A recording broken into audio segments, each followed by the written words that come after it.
But do you think कि कुछ unnecessary test कराते हैं कुछ हॉस्पिटल्स हाँ जस्ट टू इंक्रीज बिल? हाँ ऐसे जरूर कौन से अननेसेसरी टेस्ट होते हैं जो अवॉइड करने चाहिए? हाँ ये प्रॉब्लम खाली हिंदुस्तान में नहीं है। मैं तो अमेरिका में 40 साल के ऊपर रह चुका हूँ। हाँ सो ओके वहाँ पर भी होता है, मगर दोनों में एक फ़र्क है। क्या?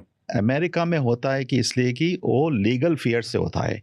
अगर ये नहीं करने से हम कुछ डायग्नोसिस मिस करें तो हमारे को माल प्रैक्टिस लॉ सूट हो सकता है। ओके। सो उसका फिर 1-3 साल तक चक्कर लॉयरों के तरफ घूमना पड़ता है और कभी कभी उनका खर्चा लाखों में चले जाता है। सो वो फियर से, इसलिए अमेरिकन मेडिसिन को हम बोलते हैं कि डिफेंसिव मेडिसिन बोलते हैं। ये डिफेंसिव मेडिसिन के लिए हम लोग इतना सारे टेस्ट करना पड़ता है।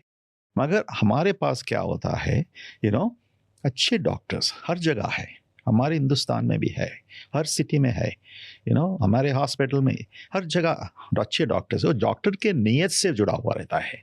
ओके अगर हॉस्पिटल में ठीक तरह से मैनेजमेंट की ओवरसाइट होती है, ओवरसाइट होती है, एक पॉलिसी ठीक तरह से फ्रेमवर्क बनाते हैं, वो हॉस्पिटलों में ऐसे धंधे नहीं चलते हैं। बट जब उनकी निगरानी नहीं होती है, उनका ओवरसाइट नहीं है, कोई कमिटीज नहीं है, कोई रिव्यू नहीं है, डॉक्टर्स को फ़ायदा कैसा होता है? फी फॉर सर्विस रहने से डॉक्टरों को मालूम है मेरा रेवेन्यू महीने में इतना जनरेट करे तो मेरे को इतना मिलेगा। अगर मेरा रेवेन्यू कम है तो मेरा बोनस, मेरा इंसेंटिव कम हो जाएगा। So that is a problem. It should be doctor का नीयत एंड ओवरसाइट।